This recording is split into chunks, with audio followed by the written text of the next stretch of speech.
All right, we recorded. I want to say Shalom, Yasharala, Yahweh Shem Shabakathum. I mean, it's been a while since we've been up here. Got Priest Kalak, right? Amir. Amir, and we're gonna get back into this Genesis, starting Genesis 28, right? So when you get a chance, call in and read it out. Chapter 28 from the top. 28 from the top. Okay. This is the book of Genesis, chapter 28, verse 1. Mm-hmm. And Isaac called Jacob and blessed him and charged him and said unto him, Thou shalt not take a wife of the daughters of Canaan. Now, when we see this, we see Abraham did the same thing for Isaac. He didn't want Isaac to have no Canaanite woman. Isaac is saying the same thing to Jacob right now. When we seen, like matter of fact, real quick, read Genesis chapter 26, verse 34. This is Genesis 26 and 34. Mm-hmm. And Esau was 45 years old when he took to wife Judith, the daughter of Uriah the Hittite. Now And Hittites come from Canaan. This is known. Hittites is one of the nations that came out of Canaan. Right, read on. and Bashemah, daughter of Elon the Hittite. So Esau took two Canaanite wives, right? Read on. Which were a grief of mine unto Isaac and Rebekah. Isaac and Rebekah was not jacking that at all. They did not like that. Reason being, people be thinking that the law came with Moses. The law did not come with Moses. Moses just wrote down the law. When we was living in Egypt, we got to remember, we was living in Egypt for a long time, and we started following at the Egyptian customs. So we didn't. A lot of us steered away from the law. But before then, we was getting the law passed down to us verbally. Same way our people do got the natives, and there's a lot of stuff that's not written down. They got verbal history and verbal laws that they teach to their children. That's the same thing that was going on here. When we seen Cain and Abel, they knew how to sacrifice because Adam taught them. You feel what I'm saying? Same thing here. They passed that down. We are not supposed to marry the Canaanites. They never said anything else about any other nation, only the Canaanites. Right? And as we read, we see that the Canaanites they had a good number of people that came from them, right? So Isaac, matter of fact, let's grab that real quick too. Deuteronomy 7. We start from the top. This is the book of Deuteronomy, chapter 7, verse 1. Uh-huh. When the Lord thy power shall bring thee into the land whether thou goest to possess it, and have cast out many nations before thee, right? The Hittites, which are Canaanites, they came from Canaan. Read. And the Girgashites, and the Girgashites, Amorites, they all Canaan, right? Read. And the Canaanites, and the Perizzites, and the Hivites, and the Hivites, and the Jebusites. Every last one of these nations came from Canaan. We get that in Genesis chapter 10. Matter of fact, keep on reading over that. Keep on reading that real quick. And the Jebusites, 7 nations greater and mightier than thou.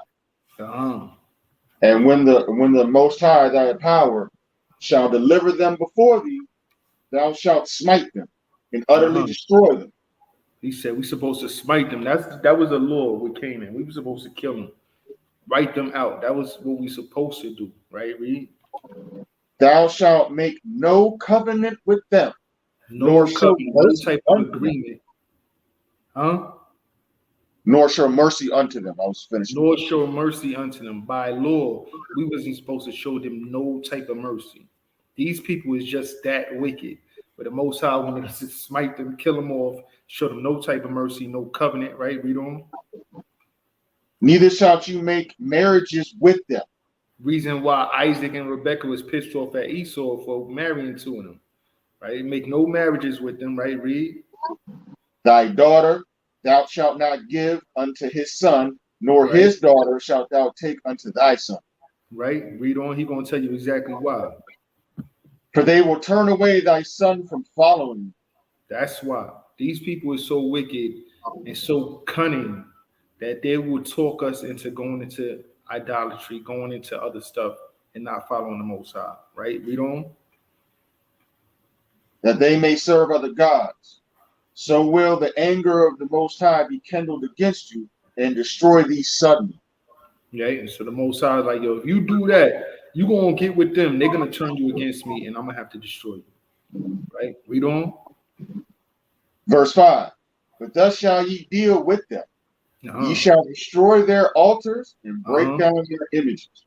And cut down their groves and burn their graven images. The groves was a pole, like a pole that was made that the whores used to dance around. That went into Astra worship, right? That's where strip clubs and modern day strip clubs come from, right? Come on. Destroy all that. Is these the same kind of poles that like the concubines that Solomon had would put up? Like when he got older? The groves, yeah. They wound up going into idolatry. Like that's why Solomon was supposed to steer clear of these women. He wound up taking them on as wives. You know what I mean? So he said, yeah, cut down and burn their graven images with fire, right? Read. Verse 6. For thou art a holy people unto the Lord thy God. We are holy, we are set apart, right? Read on. The Most High God hath chosen thee to be a special people unto himself, above all people that are upon the face of the earth. We are above all people upon the face of the earth. Now I really wanted to get into what I was gonna do. Oh yeah, grab let's go to Genesis 10 just to show these people that came from Canaan.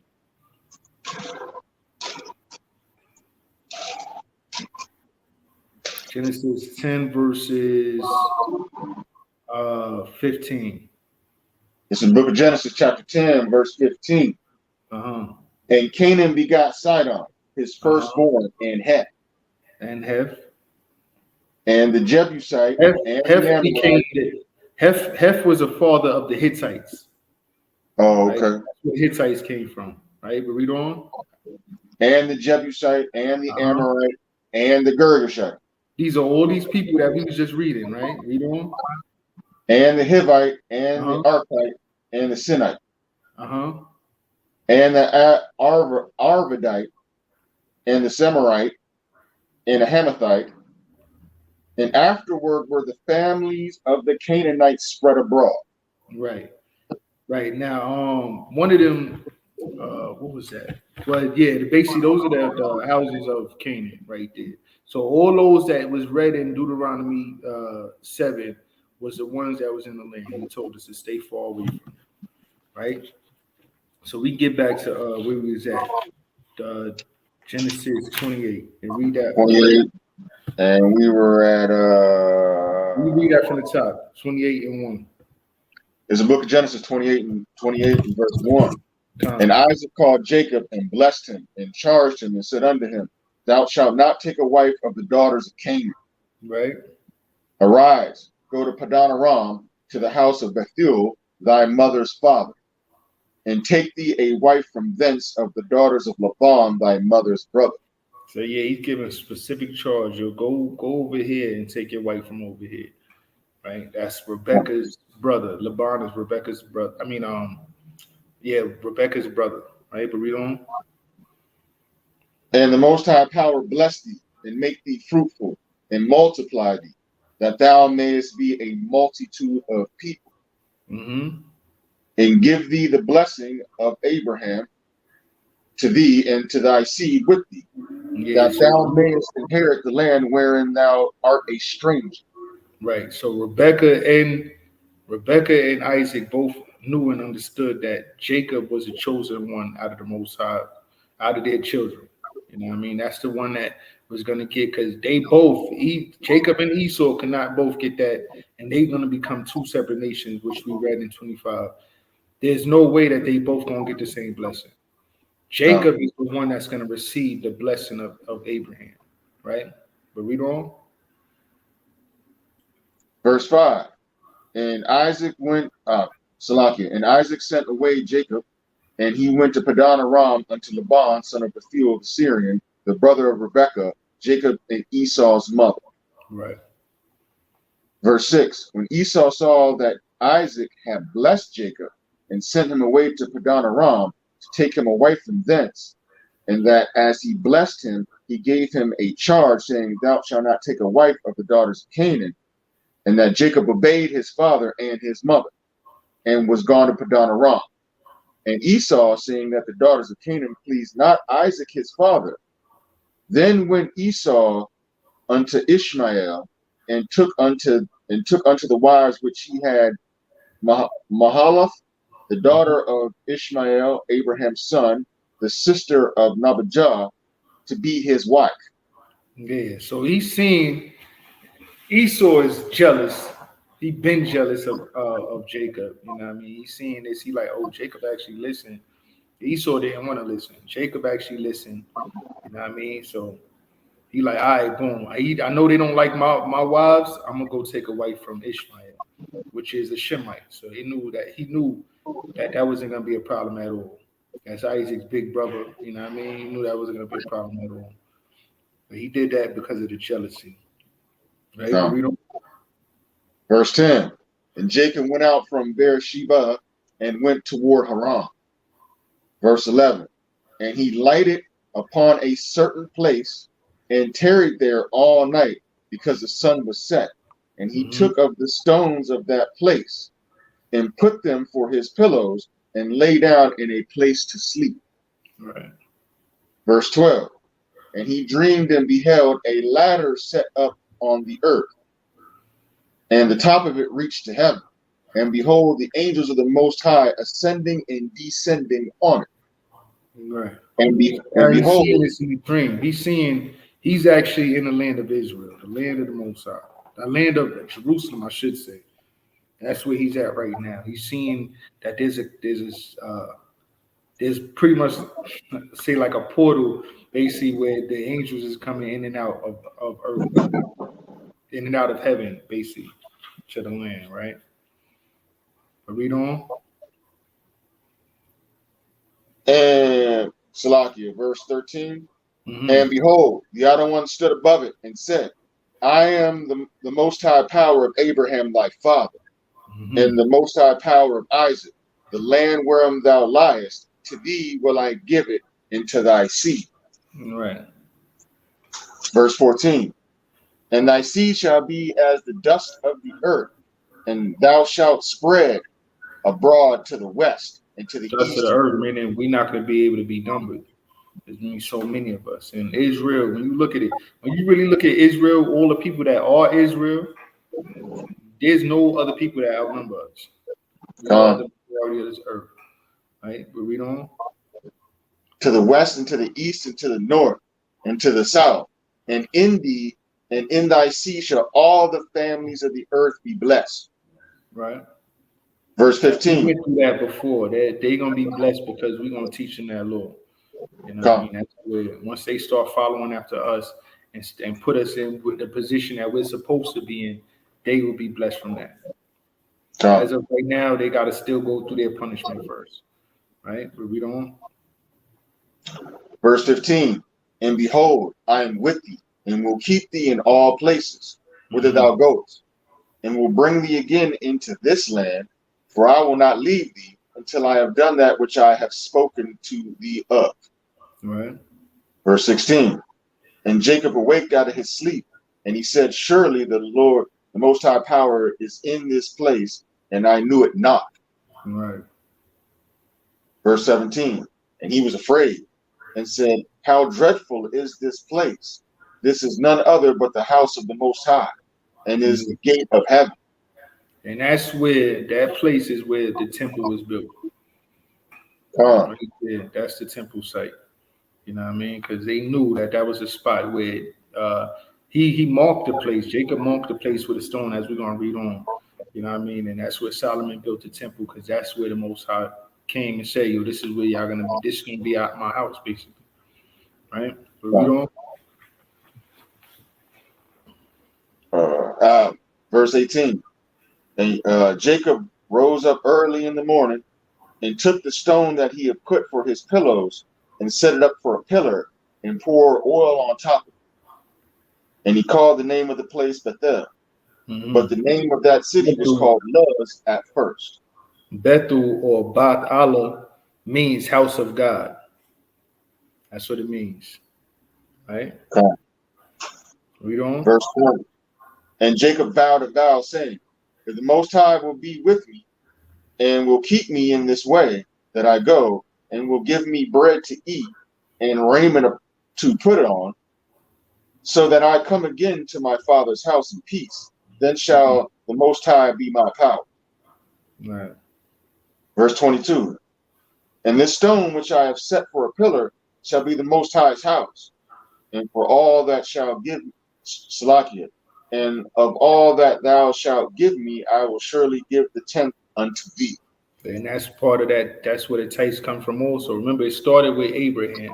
Abraham, when he went and destroyed Sodom and, not destroyed, but when he went to war with Sodom and Gomorrah and got all them goods, he gave Melchizedek 10th of everything.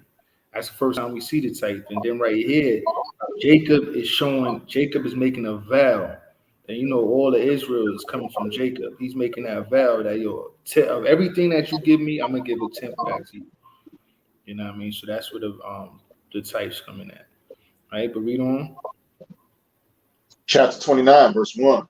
And this also, this is for some of those too, because there's people that say, it was never money.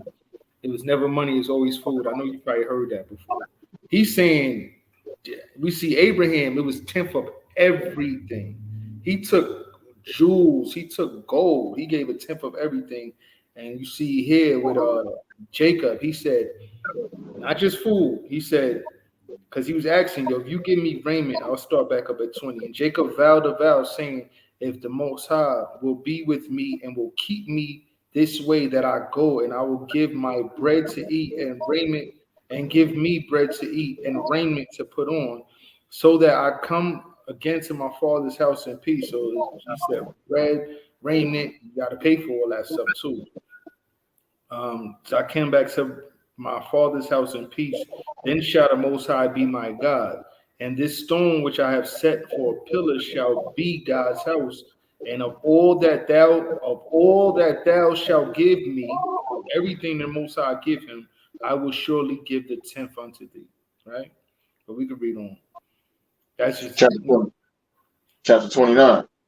Then Jacob went on his journey and came into the land of the people of the east. Verse 2. And he looked, and behold, a well in the field. And lo, there were 3 flocks of sheep lying by it. And out of the well they watered the flocks. And a great stone was upon the well's mouth. All right, so he got to the land where he needed to be at. And he's, describing the scenery, though, because that well is going to be significant real soon. All right, but read on. Verse 3.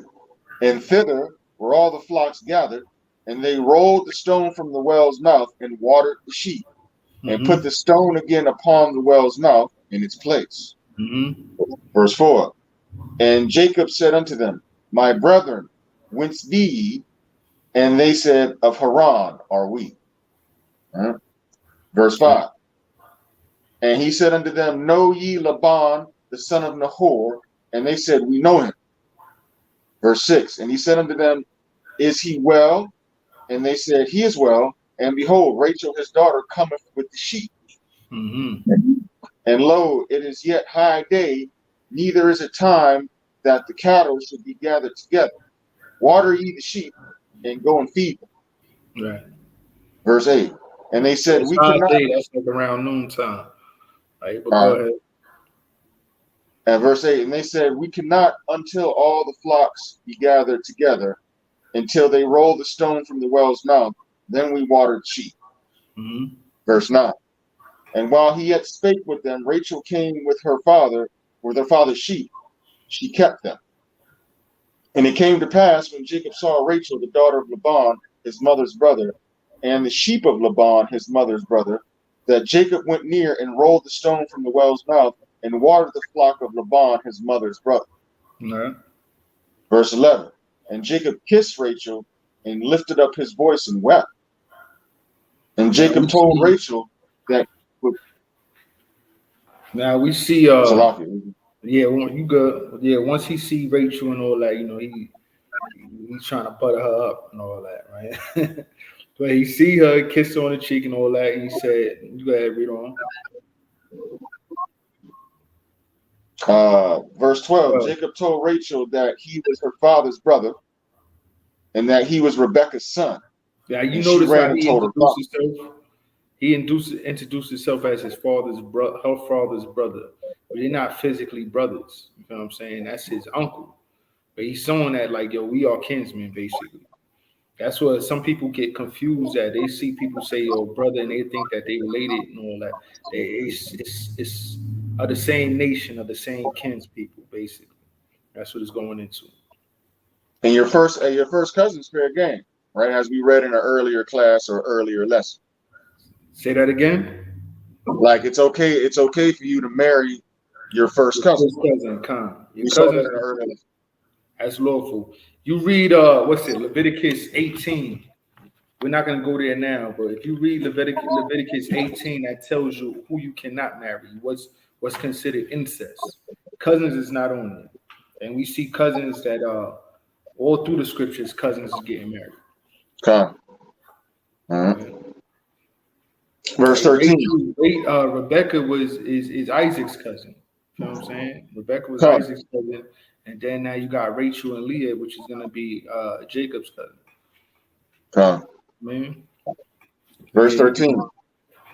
And it came to pass, when Laban heard the tidings of Jacob, his sister's son, that he ran to meet him and embraced him and kissed him and brought him to his house and told Laban all these things. Mm-hmm. And Laban said to him, "Surely thou art my bone and my flesh." And he abode with him the space of a month. Then that goes back into what we went through before in the beginning. Flesh of my flesh, bone of my bone, so on and so forth. That just means you my family. You know what I mean?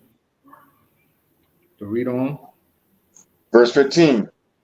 And Laban said unto Jacob, "Because thou art my brother, shouldest thou therefore serve me for naught? Tell me, what shall thy wages be?"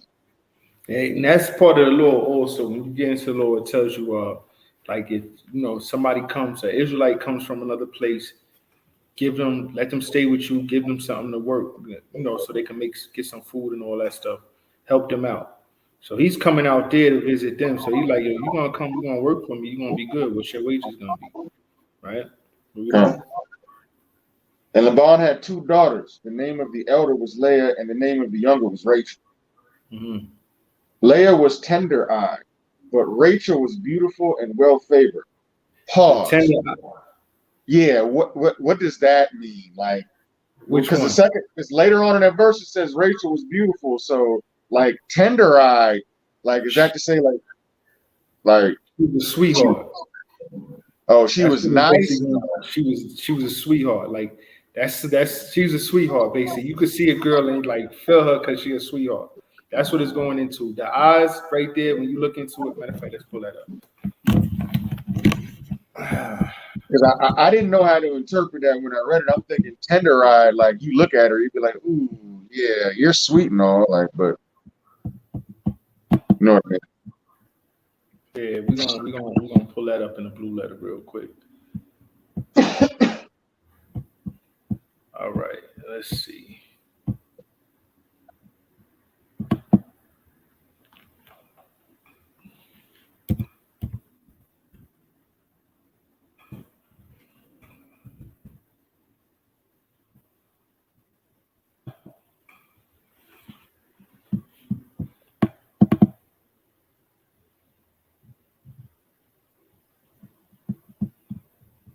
All right.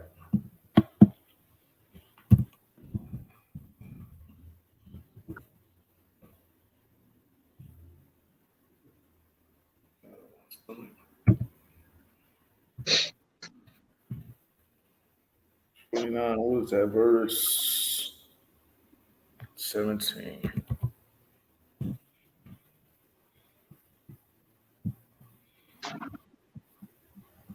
You can see my screen, right? All right. It's already on it. Tender-eyed, right? We're gonna look up tender real quick. Tender meaning tender, soft, delicate, weak. Tender, delicate, weak of heart, timid, soft, gentle words. You feel what I'm saying? That's what tender means. And then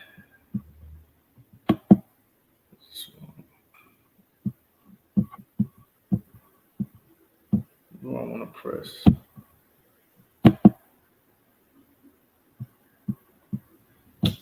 That's not what I wanted to do. Yeah, tender-eyed. Ayan. So she wasn't the pretty daughters. Still, it don't say that she was ugly. It's not saying that. Okay, that was my question. Rachel was bad though. You feel what I'm saying? Rachel was bad. That's what Ayan mean. A physical eye of showing mental qualities, mental and spiritual faculties spring fountain. Right? So she was basically saying she's basically a sweetheart. Right? Okay. Not necessarily saying she I heard somebody say that before too. I can't remember who people say I mean that's the first impression you get when you read it, because Yeah, nah, she wasn't an ugly daughter. They're just saying she is sweetheart, right? But yeah, she was a sweetheart. But Rachel was beautiful and well. Let me go back to that. Matter of fact, let me go back to that. Rachel, beautiful and well favored. My fault for getting up out of there. Tell me, you can see my screen. Done. All right.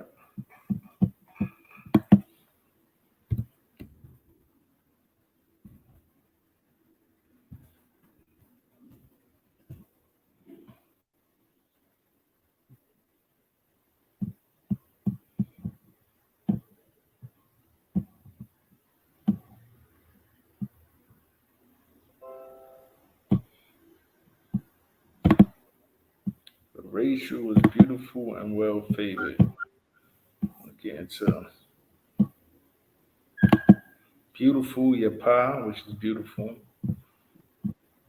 Fair, beautiful, handsome, beautiful, beauty, comely, fair, goodly, pleasant, well. Right. Let's go back.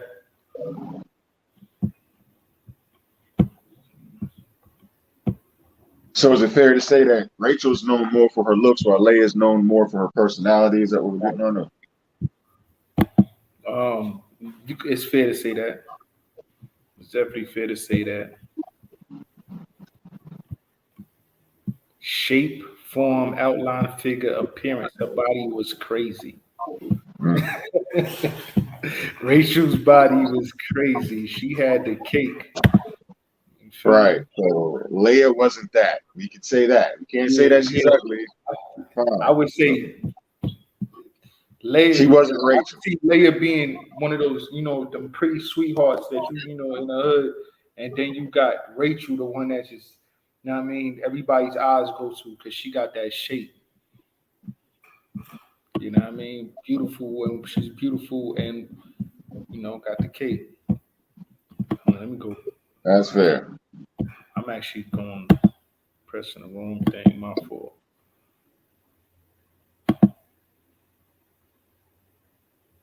Right? So she's well favored. She's well leave it at that. She's walking around like an Instagram model. Okay. Which Leah is not. But it doesn't mean Leah's ugly though. No. Yeah, it doesn't mean she's ugly. Not like that. It says she's sweetheart. She's cool. I think we all know a pair of sisters like that somewhere in life, right? So yeah, I damn near all of them. Right? Sight, appearance, vision, sight, phenomenon, spectacle, appearance, vision, what is seen, visual, vision, sight, vision. You know what I mean? That's the well favored. Like she's drawing all eyes. She was bad. She was bad. Right? It's fair. Huh? So that's fair. Right? Yeah, we can read on. Verse 18. And Jacob loved Rachel and said, I will serve thee 7 years for Rachel, thy younger daughter. Yeah. So he's like, I served 7 years. I worked for you 7 years for her. Right? Read on. And Laban said, it is better that I give her to thee than that should I give her to another man. Abide with me. Mm-hmm. And Jacob served 7 years for Rachel, and they seemed unto him but a few days for the love he had for her. Right. So he did that 7 years like it was nothing because he just wanted her that bad. You know what I mean? Read on. Verse 21. Like a few days. You didn't even see it go by. And Jacob said unto Laban, give me my wife, for my days are fulfilled, that I may go in unto her. And Laban gathered together all the men of the place and made a feast. And it came to pass in the evening that he took Leah his daughter and brought her to him, and he went in unto her. And Laban gave unto his daughter Leah Zilpah his maid for a handmaid. Right. So, they had the wedding feast and ceremony and all that stuff. Basically a feast. They had a feast and all that. He gathered everybody together. And I'm guessing Jacob, our forefather Jacob, was so saucy. That's my next question. I'm like, yo, like you didn't see that? Yeah, how you not gonna tell? You feel what I'm saying? He had to be that saucy, where he just was like, she came in there and it just went down. You know what I mean? It just went down. It's a celebration, you feel what I'm saying? So it's understandable. You get a little saucy and all that. Your wedding feast, you get excited. 9 times out of 10, we tend to overdrink when it's something, I was just about to say moderation. Here's a lesson right here in moderation. All right. Read on. Verse 25. And it came to pass that in the morning, behold, it was Leah. And he said to Laban, what is this thou hast done unto me? Did not I serve thee for Rachel? Wherefore then hast thou beguiled me?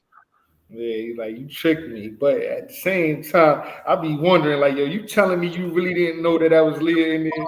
Come on. That shows that she wasn't ugly neither. Okay, Well, hold on. Unless he was drunk like that, I don't know. Because we've all had a few drinks and talked to something that really. You can't even say that that's his whole situation. Like he was saucy like that. That's the only thing I could see if he didn't realize. But at the same time, you realize I don't care how drunk I ever been. I know when somebody's not somebody else. Me too. I mean, me too. Like I might have tried to use that excuse at some point, but like, yeah. like me too. And right along with it, and they woke up in the morning like, yo, fun got me. He got me. Oh man. Right? Yeah, he's like, yo, you beguiled me, bro. What is this? he reached over that joint like, that's not nah. Yeah, he turned over like, oh. Yeah, you read on. And where was Leah's thought in all of this? Like, Leah is doing what she was supposed to do, which is what her father told her to do. You feel what I'm saying? I'm pretty sure she was attracted to Jacob anyways from the get-go. Because Leah loved Jacob. You could see that as the time goes on. She loved Jacob. In all honesty, though, yeah, Leah loved Jacob. We're going to see that. Right? Verse 26. And Laban said, it must not be so done in our country to give the younger before the firstborn. Now, where is that? Is that custom with us or no? That was their custom where he was at so that's not our Lord. That's not our Lord. That's not us. Okay, no. So this is a custom of men. That was custom where they lived at, from what they give the daughter out, the firstborn first. All right. So that's not our Lord, though. Huh? Right. So that's the custom of a man. That's not our. That's not the Most High's custom. Right. Right. That's custom of men. But he's already. But Jacob's already gone in under her, so that's his wife, irregardless of how he right how the discussion goes. Right. Now the question is, because Laban beguiled him, can he deliver a bill of divorce based on that? Is that the same as finding some kind of uncleanliness? I would say no. Huh? Is that equivalent to? First of all, when we read the bill of read the divorce, they say if you find some uncleanness, right? If you find some uncleanness among them, when you look in the Hebrew, that means that they actually show their genitals to somebody else. So you can't even just put no woman off. That means she either showing her genitals or sleeping with somebody else, doing something of a sexual nature. You feel what I'm saying? So being an Instagram model out there, putting yourself out there, is the same as what you were just saying right here. Then, showing your genitals, whatever the case may be. If she's showing them, she on OnlyFans, then yeah, you could divorce her. Instagram model is I can't really say for sure because she's showing her body shape, which she shouldn't be doing anyways, but she's not showing her parts. You feel what I'm saying? And that word, when you look in the Hebrew, let me pull that up actually. I gotta find out exactly where it's at too. Lucky, my friend. I'm just trying to be clear on that. Now that's actually a good question because we was talking about this. I was talking about this recently with the Elder Rakab. Where is that at though? Give me a second. I'm gonna pull that up. Because I would think to myself, if my wife is all of a sudden wanting to be on Instagram, like right on the line of showing all that off, I could find some kind of uncleanness in that. Huh? Right. I could see that. But yeah, the when we go by the word itself, so give me a sec.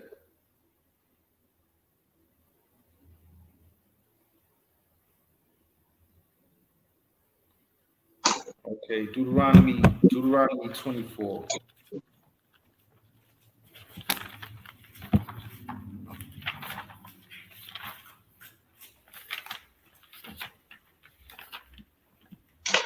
Deuteronomy 24, and we can start at verse 1. Deuteronomy 24 from the top. This is the book of Deuteronomy, chapter 24, from the top at verse 1. When a man hath taken a wife and married her, and it come to pass that she find no favor in his eyes, because he hath found some uncleanliness in her. Right. Let him write her a bill of divorcement and give it to her in her hand, and send her out of his house. Right. He said that was okay. You could keep on reading too. All right. Verse 2. You see some type of uncleanness in her, right? He could write her a bill of divorcement and send her out of his house, right? Read on. And when she is departed out of his house, she may go and be another man's wife. Right. And if the latter husband hate her, and write her a bill of divorcement, and giveth it in her hand, and sendeth her out of his house, or if the latter husband die, which took her to be his wife, her former husband, which sent her away, may not take her again to be his wife. Right. So that's right. We cannot take them back. Once you divorce them and they go to somebody else, after it's over. You cannot take her back after that. Right? Read on. After that, she is defiled. For that is an abomination before the Lord, and thou shalt not cause the land to sin, which is the Lord thy power giveth thee for an inheritance. Right. That's disgusting to the Most High. That's bringing the land into whoredoms. Now we're gonna go back up to verse 1. You can see my screen, right? Tom. All right. We're gonna go to verse 1 in the tools and look up this word for uncleanliness. Right.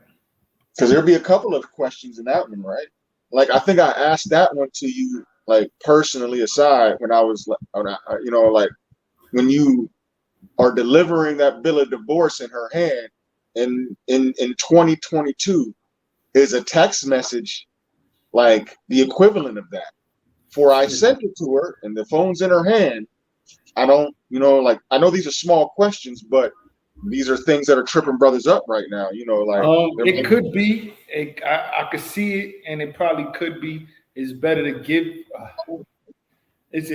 I would say it's better to try to go as traditional as possible with that. Give a physical bill of divorce. A text message could be that, and you make sure you save it. You know what I mean? But I would say to be more to try to be to cover yourself. Try to go more traditional, just in case, right? But we see this word here that was used for uncleanness, right? I wrote it's Irowa, right? That's how you say it in the ancient Hebrew. Nakedness, shame, uncleanness. Those are the ways it was used in the scriptures, right? Nakedness or uncleanness, that could be sin though, right? That could be sin though, right? Because like how Adam and Eve, when they sinned, they were naked. They felt exposed or they felt ashamed. They felt shame, yeah, but that's not that. It was saying that they, it was saying that they felt ashamed. This is not the same nakedness though. Remember, with Hebrew, there's certain words that's translated the same in English. This is different. This is a whole different word. This word right here deals strictly, as you can see, with basically nudity. It says nakedness, nudity, shame. Because if you uncover a woman's shame, that's a nudity. But what's this word right here? Udenda, which literally means genitals. That's what it translates to. Pedenda, implying shameful exposure, like her being a stripper or something, just showing her nudity. Nakedness of a thing, indecency, improper behavior, exposed, undefended, right? If we look up this word, Udenda, I'm gonna look that up real quick.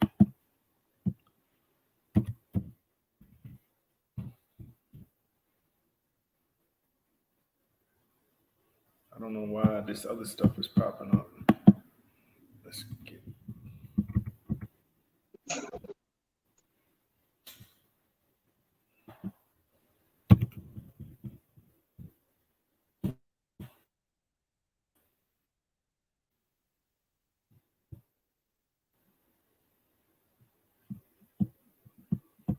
a person's external genitals, especially a woman's. You feel what I'm saying? So she out there showing her punani. That's the uncleanness. You feel what I'm saying? You seen that, right? Out there being a stripper or something, like, okay, yeah. She's showing her punani. That either means she just showed it, or she having sex with somebody or something along those lines. But that's the or modern day you sending nude pictures on the phone, whatever. Yeah, if she's sending nude pictures on her phone, you could divorce her. You feel what I'm saying? That's uncleanness. That's the grounds of divorce. And that's the same thing. That shows that Yahweh Shah, remember what Yahweh Shah said? She was like, yo, unless she come in fornication, you can't divorce her. People think that he changed the law. He didn't change the law. He's bringing the law back because people was actually divorcing their women just because they felt like it. I'm tired of her and divorce her. He like, no, that's not the law. You gotta, unless she commit fornication or showing her genitals, then you can't divorce her. So he was teaching the law. You feel what I'm saying? That's actually good to know. Like I know like that was specific, you know what I'm saying? Like a lot of people, yeah. Okay, good. That was good. But yeah. But what you call it? We could go back. But again, that's dealing with our women. That's dealing more so with we supposed to treat the heathen women. They not on the same level as Israelite women, of course. You know what I mean? Never on the same level. But when we take them on, we supposed to take them on as such, as supposed to be like our wives, which a lot of people don't do. A lot of people think that you could just there's people that think you could take them on, this sex them and throw them away. You can't do that. So a concubine, that being an Israelite woman of another, not an Israelite woman, but a woman of another nation, in most cases is a concubine, but the rules of divorce still apply to her the same way? To a certain extent. If you keep on reading in 24, right? I'm at 25. If a man have taken, let's see. Because it talks about when you take on heathen women. Give me a sec. Where is that at?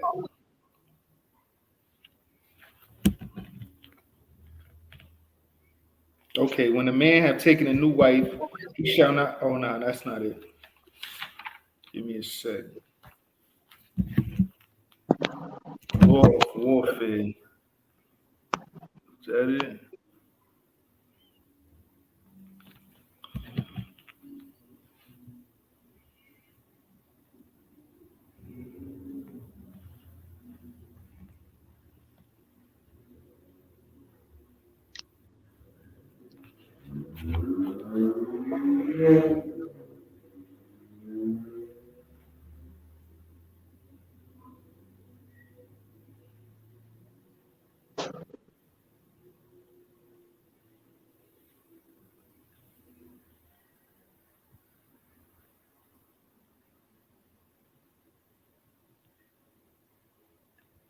Deuteronomy 21.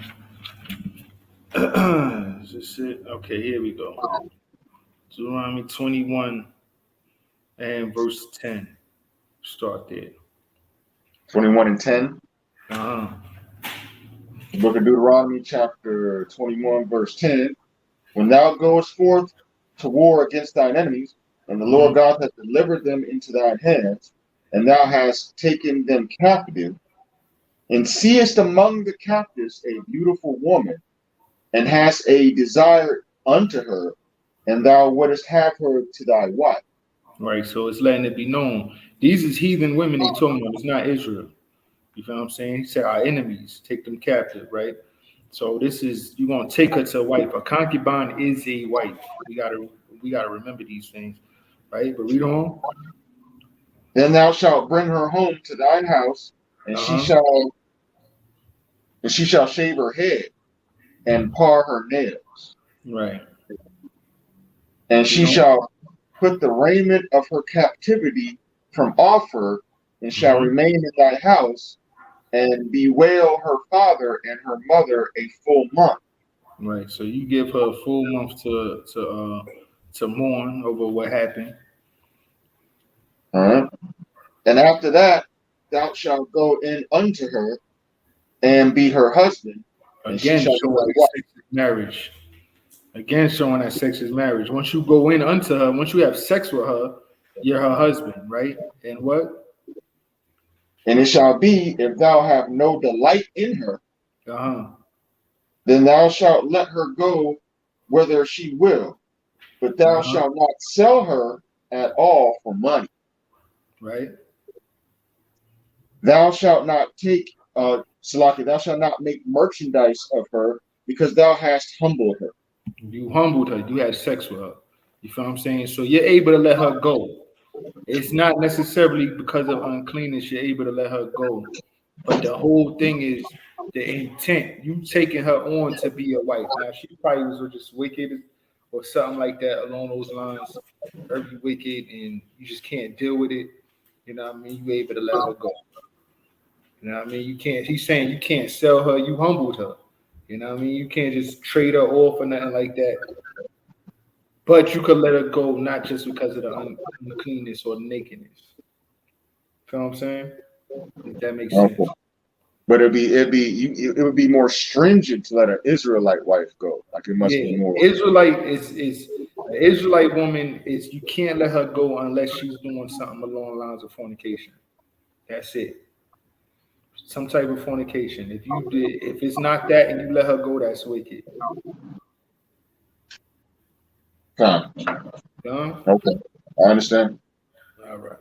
Let's go. We go back to Genesis 29, and where was that? Verse 26. Yeah. 26. Yeah. Verse 26. And Laban said, it must not be so done in our country to give the younger before the firstborn. Right. But because that's not our law, he's wrong in that, right?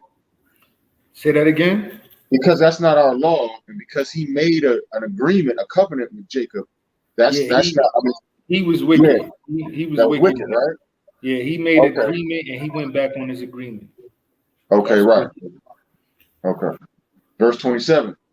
Fulfill her week, and we will give thee this also for the service which thou shalt serve with me yet 7 other years. So he was like, yo, just fulfill her week. I'll give you Rachel, fulfill her week. Give Leah this 1 week to herself, and then I'll give you Rachel after that, and you could serve for me another 7 years.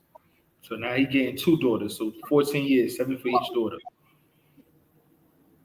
Right? Yeah. That's still a big chunk of his life, though. It is. The first 7 years wasn't nothing to him. That went kind of quick.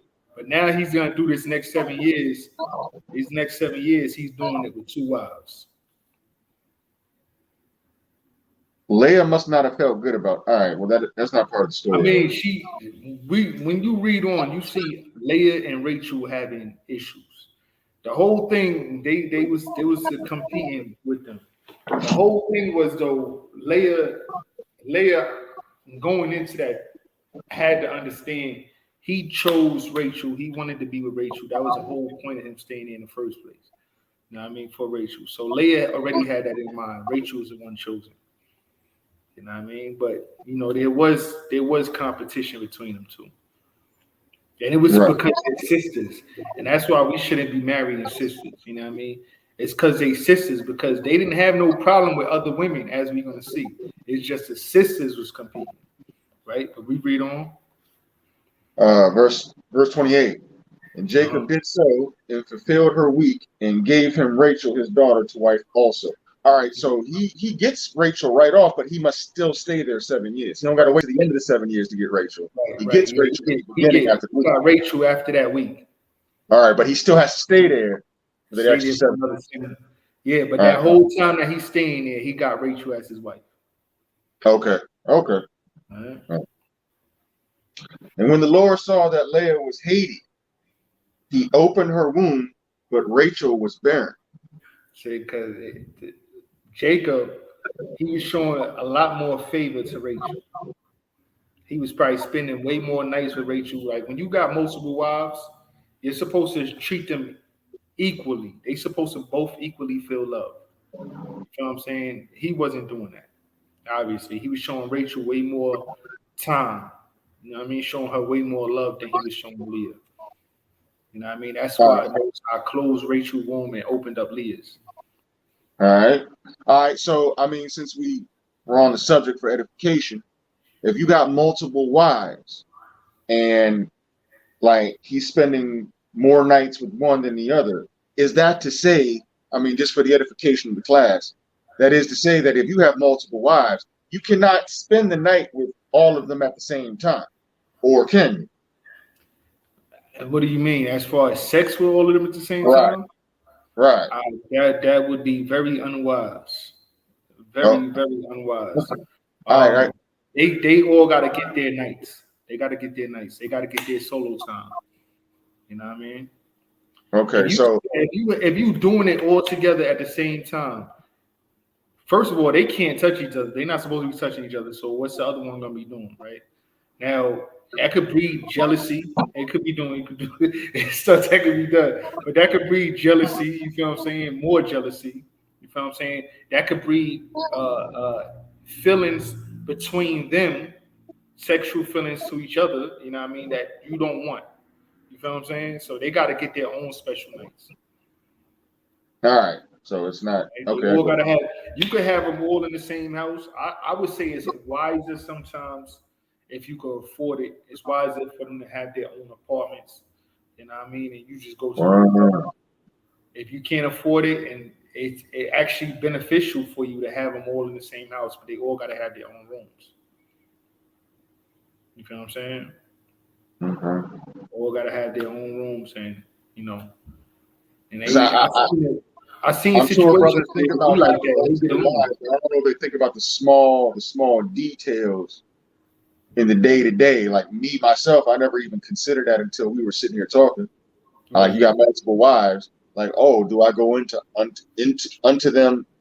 them like all at the same time, or can I just have them on separate days? I mean, is this my discretion, or like is this a huge party, or a lot of us don't ask these questions. You know what I'm saying? Like they want multiple wives.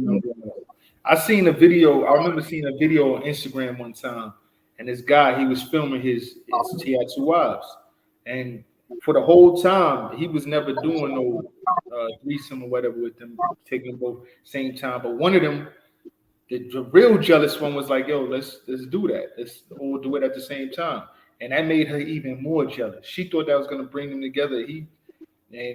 But it made her more jealous. She seen him with the other one. She like, nah, you spend more time on whatever. You know what I mean? He was like, yo, you was done. You know what I mean? She wasn't. You know what I'm saying? So, but it brought more jealousy and more problems. So yeah, that's not smart at all. And females is easy to go into the, bisexual side. And I'm be honest, I can understand who can't love a female. You know what I'm saying? I don't want to say it. But that could breed feelings between them two. They seeing how they are, they seeing their sex face that they making and all that this sounds, and they turn them on, and then they got stuff going through their minds, and they wind up doing stuff together. Now you got to get rid of both of them. Oh,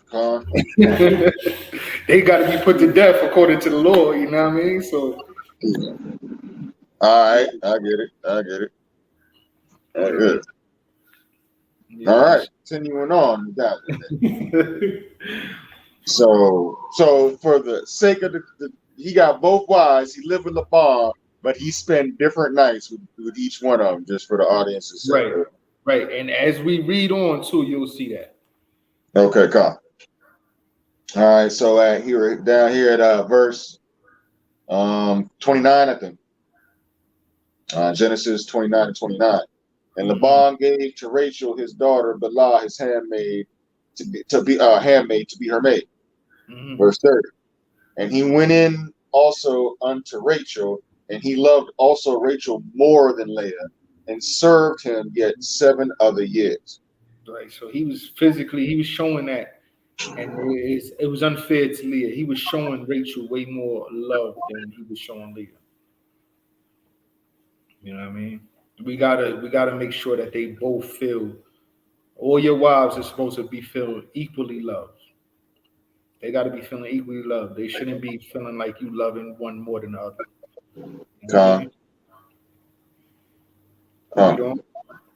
Verse 31. And when the other one saw that Leah was hated, he opened her womb, and Rachel was barren. Right. 32. So that was their punishment right there. Because Rachel, in all honesty, too, she know that. Leah know that, Rachel know that.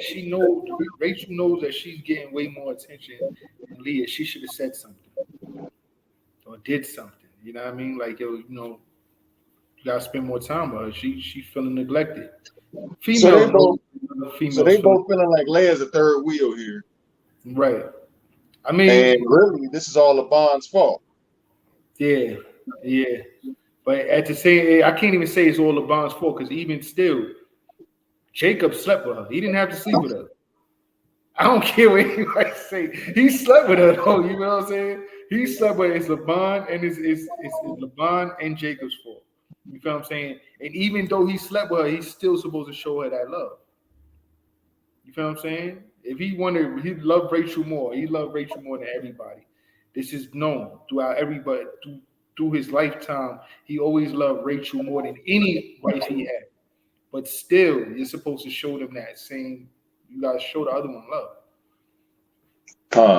You gotta show her that love. You gotta be fair. Gotta be fair.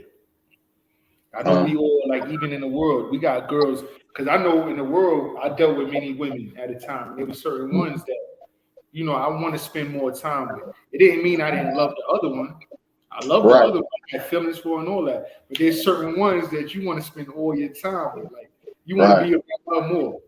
That's what he was doing with Rachel. You know what I'm saying? I get it. Right. And Leah, verse 32, and Leah conceived and bare a son, and he called his name Reuben. Right. For she said, surely the other one hath looked upon my affliction. Now therefore my husband will love me. Right. So Reuben, she got her son, the first child, Reuben, Raboban, which means basically like, look, I got a son. Like I bid you a son. Look. So after knowing, because just coming off the elders class and seeing where Reuben messed up his birthright, is that possible that factors in with this, like seeing as that he's the firstborn, Reuben's the firstborn, but seeing as that he wasn't giving Leah any attention, like Reuben turns around and sleeps with his concubine later. Is that, I can't say that's the reason why. I wouldn't say that at all. Reuben was the oldest. He might have been looking at his father's wife and was like, yo, damn, she bad. And just had a crush on her. And he got a chance and she gave it to him. You know what I mean? That's it. That's why I definitely wouldn't think it's because of this at all. Okay. All right. His father and his mother. He just was feeling her. That's it. That's what I could say. I had a crush on my father when I was a child. Though I had a crush on my father's first wife. My older brother and sister's mother. That was the baddest thing in the world. I was young though. You feel what I'm saying? Young. I would have never tried that with him at all. I don't have any parents, so I wouldn't have to go through that. But I think in elementary school we all like to teach us somewhere, so it's all good. Yeah. All right. Reuben just. I mean, he had a crush on her. When he got older, was a strapping young man or whatever how they call it, and you know, she let him rock. But here Leah thinks that Jacob's gonna start loving her now because she had the first baby, his first son, which we see a lot. Looking for that first son. You feel what I'm saying? The firstborn son is always he was always the top. Right. And so for the class out there, I would say that I think a lot of sisters go through that. Being in the streets, you got that dude who just don't seem to want to pay you attention. You'd be like, if I have a baby, he really got to pay me attention. Then here we see nothing's new under the sun. You see Leah trying the same thing. So if you're a sister and you're watching this place, this right here. You see how it is. That's exactly what it is. They feel they gonna trap a man. That's how they say it now. I'm trapping. He's gonna be mine forever. Right. So the chick is trying the same thing right here. All right. Let's read on. Even though he wasn't going nowhere, he's a righteous husband. He wasn't going nowhere. He won't go anywhere anyway. He wanted that love. Right. She's still trying it, and she know he ain't going nowhere. So if you're not sure if the man gonna go somewhere, that's even less than this right here. Okay. Right. Verse 33. And she conceived again. All right. And she bare a son and said, because the Lord hath heard that I was hated. So she feels, you know what I'm saying, that she's hated. He hath therefore given me this son also. And she called his name Simeon. And she go ahead. So my one, Simeon, which means affliction heard. That's what it means. It's like every child we see got their meaning is going on. It has their name. The meaning of their name is what's going on at this time. You know what I mean? Plus it got bigger meanings as later time went on also. But yeah, Shemaiah one, Simeon, which means affliction heard. Right. So 33, she said she conceived again and bare a son and said, because the Lord hath heard that I was hated. So we did not, for the sisters out there listening to this, she did not solve her problem with the first child. Right. Okay? Here we are with the second child. She's still trying to do the same thing. And every child after that. I was just about to say, we're going to start verse 34 by saying, and she conceived again. We're at baby number 3. There's a lesson to be had with all of this. Verse 34, and she conceived again. and bear a son. So she's having sons consistently, all right? Which should mean that if there's a sister out there thinking that she can get a man to love her if she have a baby and then be like, I had a daughter that he really wanted a son, here she's on son number 3. Just want to put that up there. Right. So she conceived again and bare a son and said, now, this time, will my husband be joined unto me, all right? Because I have borne him 3 sons, therefore was his name called Levi. Oh, this is when you come in the picture, Kalani. Levi, lawyer, which means joined to me. That's what it means. That's what lawyer means, joined to me? Joined to me, yeah. But that's interesting because the priests are joined to, okay, that's interesting. Joined to the Most High, that's a fact. All these names, they significant to what's going on with her and her life right now, but it's all significant to the Most High. It's all significant to the Most High. Like, for instance, Levi joined to me, and we're joined physically to the Most High. Levi joined to the Most High, draw our power from him. That's why voodoo is so powerful amongst Haitians. I mean, not just Haitians, but like when you go to the foreign tribe, Benin and Togo and the Shantis and all those are Levites, and their voodoo is the most powerful voodoo that you're gonna find in the world. Absolutely. In fact, I believe Haitian voodoo is actually a derivative of other voodoo from, like, you know, the Yoruban societies and all of that over there in Africa. Right. Like you were saying, the Ashanti and all of that and so forth. Right. So I find it, I just didn't know that that's what it meant, and to see that the Most High already had that worked out from the beginning, and surely that was his name. Well, I'm sure Leah doesn't know any of that all of this is developing, but it goes to show that the Most High already has the plan set from the beginning. Everything's set up. Because everything, they all fit, every tribe, everything fits. Like, for instance, let's keep on. All right, verse 35. And she conceived again and bare a son. And she said, now will I praise the Other One. Therefore she called his name Judah and left bearing. Right, so she had a 4th son, Judah, and said, now I'm going to praise the Lord. Judah means, Yahweh means Yahweh's praise. And who's praised amongst all Israel? Judah. Judah is now, praised. In this verse, like, I was just watching. Go ahead, Salaki, I'm sorry, go ahead. No, I was just watching something actually yesterday, and it was like a black guy asking Koreans. He was in Korea asking them what they think of black people. And it's not just them, because I've seen this in other stuff too. But they were saying, yo, when you think of black people and the greatness of them, you think of the Black Americans. That's what they always bring up. The Black Americans with the music, rap music, all that stuff, the style, so on and so forth. That's Judah's praise, Most High's praise. You feel what I'm saying? But here I notice in the other 3 verses, she keeps on saying, all right, I've had another son. Jacob gonna like me this time. But that's not the tone of this particular verse. She says, now I'm gonna praise the Lord, right? Right.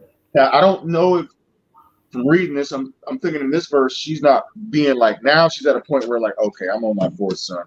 And I think sisters go through that. And then go ahead, Salaki, go ahead. I see what you're saying, but nah, she's basically saying she praising the Lord that she got 4 sons because Jacob's gonna love her more now. That's what it's going into. I was thinking more like, you know how some sisters go through that and finally get to that one child and be like, you know what, he ain't going. I'm just happy that I got these children from this ordeal. Generally, is what you we'll hear them say after they've learned their lesson on child number 4 or 5, which is, you know. But Leah still thinks that, okay. Yeah, because as we read on, we're gonna see like she still had that feeling, and he's sleeping with her to get these children. You know what I mean? You don't get pregnant off the first try every time. You know what I'm saying? He's sleeping with her, so he's actually showing her love. Just she knows that she's not favored. She's not ready. Right, yeah. That's why when you show them that equal love, you know what I mean? Like they not gonna feel. They shouldn't feel jealous or feel hated. But he's obviously showing Rachel way more love. He had to be sleeping with her for her to get these 4 sons, and he slept with her way 4 times, guaranteed. All right, and he's sleeping with both of them, but he's only getting children out of Leah. Right, and that's because he's not showing Leah the attention that he's really supposed to be showing. Come. All right, so Genesis chapter 30 from the top. Come. God. Verse 1. And when Rachel saw that she bare Jacob no children, Rachel envied her sister and said unto Jacob, give me children or else I die. That sound like a sister, don't it? Yep. Absolutely. She get jealous and gonna blame the man. This was good. I hope everybody can see the correlation in my life here. Like verse 2. And Jacob's anger was kindled against Rachel, and he said, am I in the Most High stead? Who hath withheld from thee the fruit of thy womb? Yeah, like, yo, that's not me doing that. That's right. You see, I got 4 kids. I got 4 kids. That's the Most High that hold the fruit. Yeah, what's good? Like, that's not me, bro. Okay. Yeah. Verse 3. And she said, behold, my maid Bilhah, go in unto her, and she shall bear upon my knees, that I may also have children by her. Hold on. So now we're back to the Hagar thing, the Sarah and Hagar thing. Right. She's trying to do the same thing that Sarah did. Right. Right. But this is because she envied her sister. Now, this whole time that they've been together, the whole time, Leah envied Rachel. So the Most High made it so that Rachel will wind up envying Leah and see how that feels. And flipped it the other way. Okay. Right. Now Rachel feels some kind of way. She thinks she's so she like now she's impatient. Huh? She's impatient now. So now she wants Jacob to have sex with her handmaid. Yeah. She wants that child. She's like, you know what? You can have sex with my handmaid. Since this is my handmaid, it will be my child. It'll be her child, but that's a surrogate for me. It'll be my child. Right? Have children by her. All right, so verse 4. She gave him Bilhah, her handmaid, to wife, and Jacob went in unto her. Oh, I didn't know that. I didn't know that in the story. What? I didn't know he had sex with the handmaid. Yeah. So right now, Jacob has 3 wives. 3 wives. Yeah. Is Bilhah's a Shemite? She's an Israelite? We don't know what she is. What we do know is she ain't no Canaanite. Yeah, she's not a Canaanite. He ain't gonna go hard like that. Huh? He's not gonna go hard like that. But I mean, obviously her offspring are Israelites, but you don't know what she is. We don't know. What we do know is that she was a servant to them, so she was probably of another nation.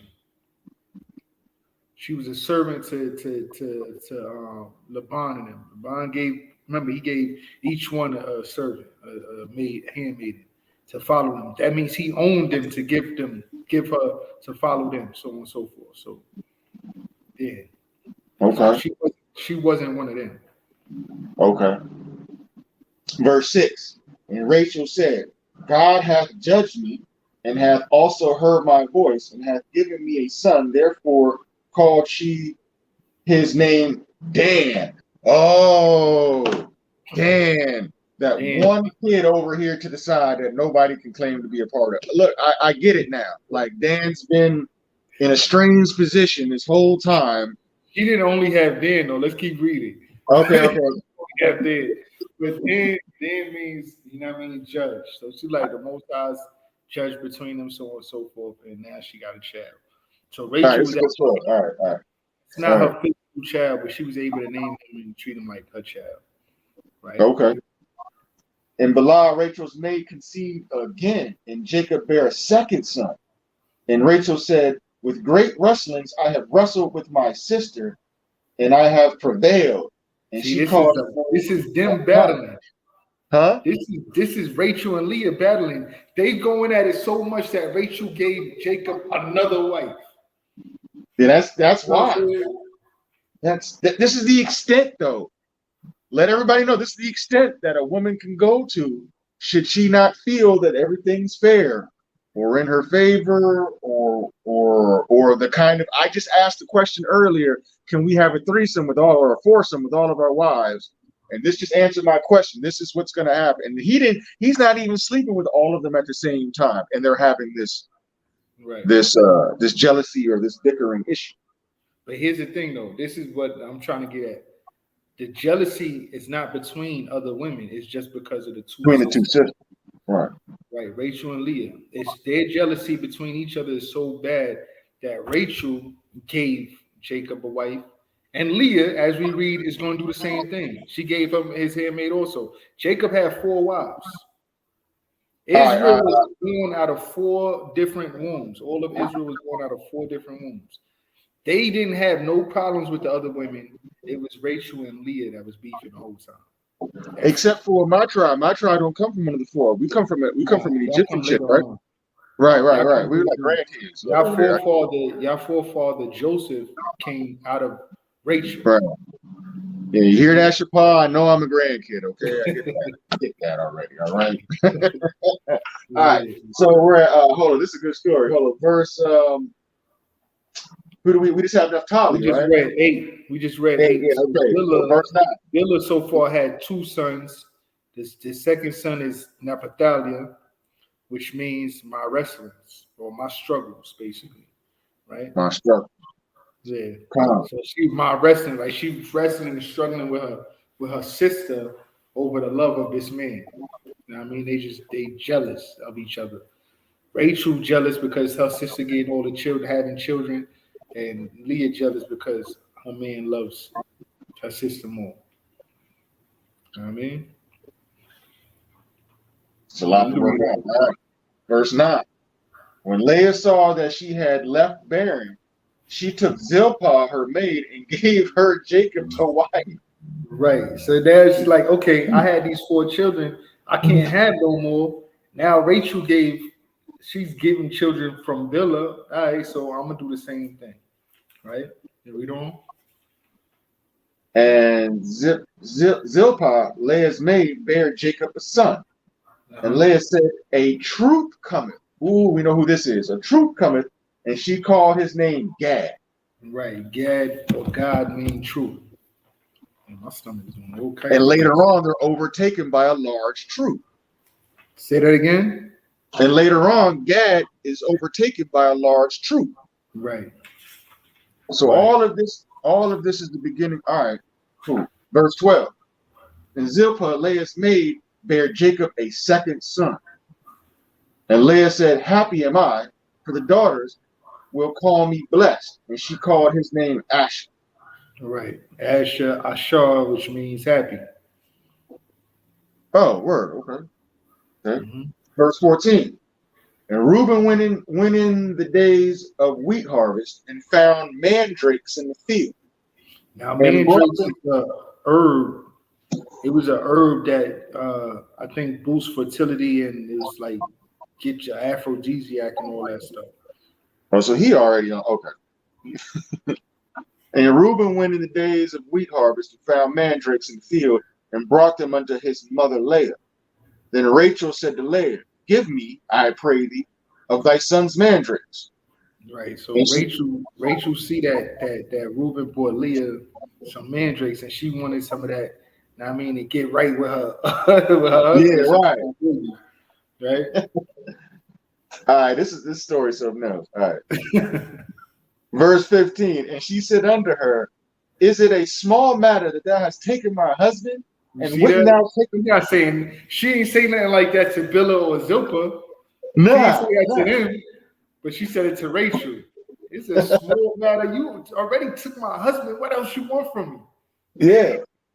Like, now they ain't saying nothing. Bilhah and Zilpah just hanging out, like just like watching all this. Like these chicks are crazy. All right. Verse 15, and she said unto her, is it a small matter thou hast taken my husband? And wouldest thou take away my son's mandrakes also?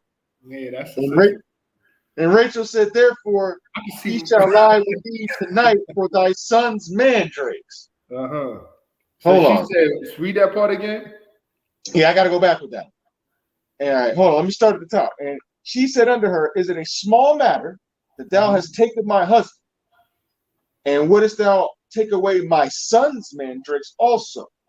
And Rachel said, therefore, he shall lie with thee tonight for thy son's mandrakes. She talked about Jacob can lie with you tonight so I can get some mandrakes. Right. Yeah, I get some mandrakes. I'm gonna make sure he's in your tent tonight, showing that he spent more time with her. with Rachel. She like, yo, I'm gonna make sure he's with you tonight. Right, because he don't. Oh, because she can control that. Like, listen, he coming to sleep in my tent tonight. But if you give me some mandrakes, I'll let him sleep in your joint tonight. Right. She got it like that. All right. She's got it, even though Leia got all the kids and all that, but she's like, listen, just because you got kids don't mean he really want to sleep in your tent, though. Yeah. All right. So again, and that shows also that they slept separately. All of them slept separately. And right. This tent that he's with that night. Like literally different, not even a place with different rooms, but literally different tents. Like you were saying, it's best if you had different apartments. Right. You could. Okay, I get it. Verse 17, and the Most High hearkened unto Leah, and she conceived, and bare Jacob a fifth son. And Leah said, the Most High hath given me my hire, because I have given my maiden to my husband. And she called his name.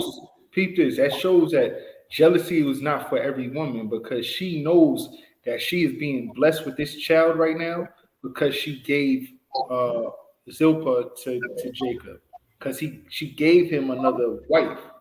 So she's being blessed by the Most High, right? So read on. And a fifth son, and because my husband, because of Salakia. And Leah said, Most High hath given me my hire, because I have given my maiden to my husband. And she called his name Shashakar. That's you, Issachar. That's what Issachar, Shashakar, which means he is higher, right? Read on. And Leah conceived again, and bare Jacob a sixth son. And Leah said, the Most High hath endued me with a good dowry. Now will my husband dwell with me, because I have borne him 6 sons. She's still on this. She's still on it. She said, she's still on it. She's still on it. She called his name Zebulun, because I bore him 6 sons. You know what I mean? And she called his name Zebulun. So she still thinks that she can win Jacob's love or attention, capitalize on his attention, because she has 6 sons now. All right. Verse 21, and afterwards she bare a daughter and called her name Dinah. Now, before this, they had no daughters at all. No daughters. That's the only daughter.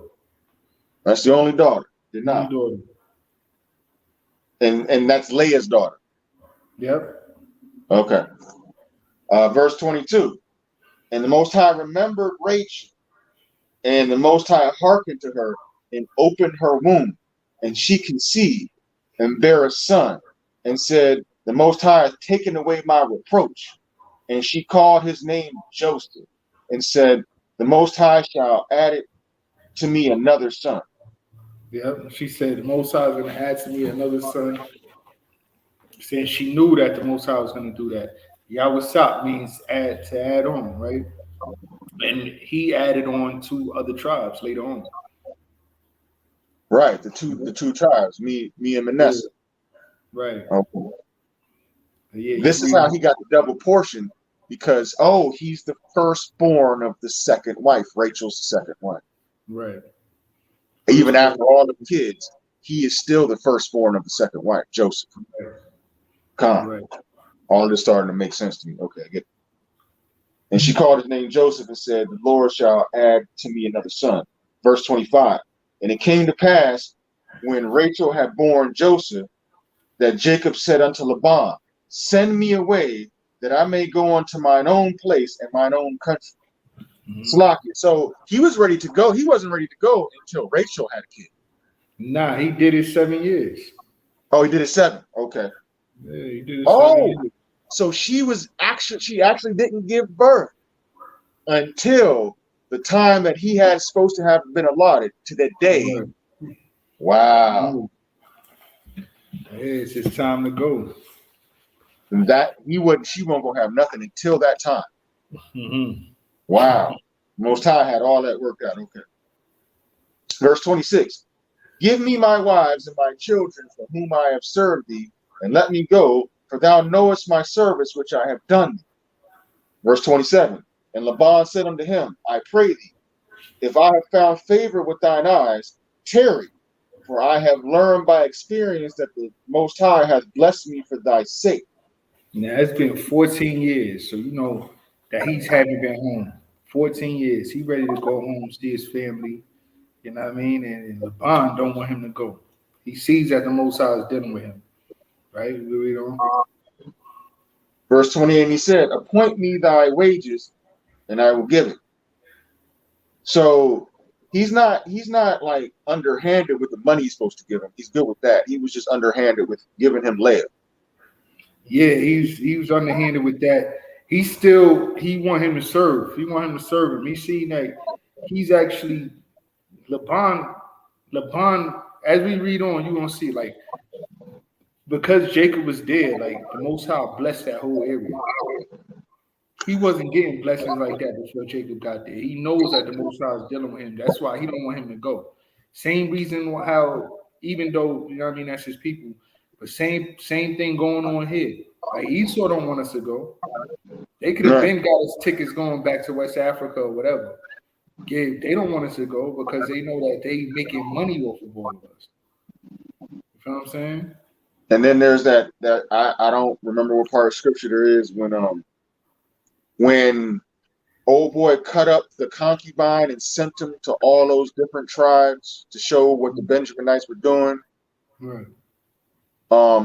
Right before that happened, when he went to that concubine's father's house, he didn't want them to leave. Right. Tarry another night, tarry another night, tarry another night. Yeah, that whole tarry thing, you know? Mm-hmm. Sometimes I think we get in the old man that we are as we're coming into the truth, we're ready to hop off into the truth. But you're like, nah, just one more day. Like, I'm going to do it tomorrow. Let me just tarry one more night, you know? But going on, where was I at? Verse... Daughter, God, remember, appoint me that way. All right, verse 29. And he said unto him, thou knowest how I have served thee, and how thy cattle was with me. For it was little which thou hadst before I came, and now increased to a multitude. And the Most High hath blessed thee since my coming. And now, when shall I provide for mine own house also? And anywhere they have us in captivity, they expand, just like in the 18th dynasty of Egypt, or when we were slaves here in America, they prospered. Same thing with the bond here, right? Verse 31. And he said, what shall I give thee? Then Jacob said, thou shalt not give me anything. If thou wilt do this thing for me, I will again feed and keep thy flock. Verse 32. I will pass through all thy flock today, removing from thence all thy speckled and spotted cattle. Right. So he's like, yo, listen, this is what I'm gonna do. Let me go. What I'm gonna take with me is all the cattle that got speckles and spots on it, that will I take with me, right? Read on. Spotted cattle and all the brown cattle among the sheep, and the spotted and speckled among the goats, and of such shall be my hire. Right. So shall my spotted and speckled and brown, I'll take those. Those will be mine. So shall my righteousness answer for me in time to come, when it shall come from my hire before thy face. Every one that is not speckled and spotted among the goats and brown among the sheep, that shall be counted stolen with me. Right. I don't understand what he's trying to say. Yeah, he's saying, yo, if I take any one of those, if I take one that's not spotted, not speckled, not brown, if I take like a pure white one or a pure black one, then that's me stealing. I wouldn't do that, basically. Okay. 34. And Laban said, behold, I would it might be according to thy word. And he removed that day the goats that were ring-streaked and spotted, and all the goats that were speckled and spotted, and every one that had some white in it, and all the brown among the sheep, and gave them into the hand of his sons. Mm-hmm. And he set 3 days' journey betwixt himself and Jacob fed the rest of Laban's flocks. And Jacob took him rods of green poplar, and the hazel and chestnut tree, and piled white strakes upon them, and made the white appear which was in the rods. And he said, Jacob was doing some weird stuff, man. He putting rods down and having the sheep and all that stuff meet in front of it. And this was making them come out speckled and spotty. It was weird. And he set the rods. So he was has the goats are mating. He's putting speckled rods in front of him. Yeah. And they're giving like as you read, it said he'll have them facing the rods and all that stuff. Only the strong ones, like the weak ones, he wouldn't do that. He'll let the ones just have those, let them mate regularly. But the other ones, the strong ones, like he'll put them in front of a rod, have rods crossing each other, and just have them facing the rod while they meet or whatever, and they'll conceive and bring forth a nice, healthy, speckled animal for him. All right. Again, all that's the Most High is doing, because he's like, yo, I'm gonna take the speckled, spotted ones and the brown ones, and that's gonna be a measure of my righteousness, because only the Most High can control all that, anyways. Right. You know the Most High is letting it be done. All right. So verse 38. And he set the rods which he had piled before the flocks in the gutters, in the watering troughs when the flocks came to drink, that they should conceive when they came to drink. Mm-hmm. And the flocks conceived before the rods and brought forth cattle ring-streaked and speckled and spotted. And Jacob did separate the lambs and set the faces of the flocks toward the ring-streaked and all the brown in the flock of Laban, and he put his own flocks by themselves. Mm-hmm. And put them not unto Laban's cattle. So he separated them, making them separate. Right. And it came to pass, whensoever the stronger cattle did conceive, that Jacob did lay the rods before their eyes of the cattle in the gutters, and that they might conceive among the rods. But when the cattle were feeble, he put them not in. So the feebler were Laban's, and the stronger were Jacob's.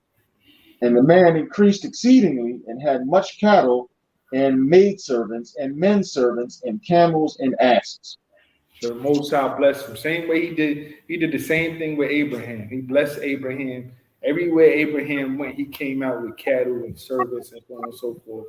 He did the same thing with Jacob. So we had we're starting from 31 at the top. We're gonna stop there. Okay. We're gonna stop there 28 to 30. We're gonna pick up probably next week on the same thing. If I don't that was good. That was a good class. That was a good class. No praises or praises. Any questions on anything? No. Well, there's a lot of information that I need to get myself. We're gonna go over all that. Yeah, because a lot of it makes sense. Those are all the 12 tribes, right? That they gave birth. All four. Manasseh and Ephraim don't come till later. Right. Yeah. Ephraim and Manasseh is two others that was counted as tribes. Those are the original 12 tribes.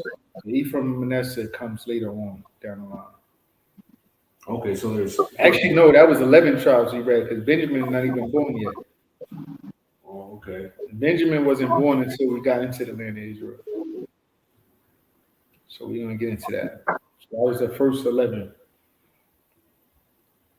All right. Shout them out. But yeah, with that, we're gonna shut it down. Try to hit these streets real quick. It's already late out here. So, all right, that's good. I appreciate it, man. Thawada. We're ready. We're gonna link up later. You know what I mean? Chop it up. Right, all right. Everybody, y'all leave y'all comments and let us know what y'all think. And with that, we give all praise, honor, glory to the Most High. We say Shalom. Yasharala, Shalom. Yasharala.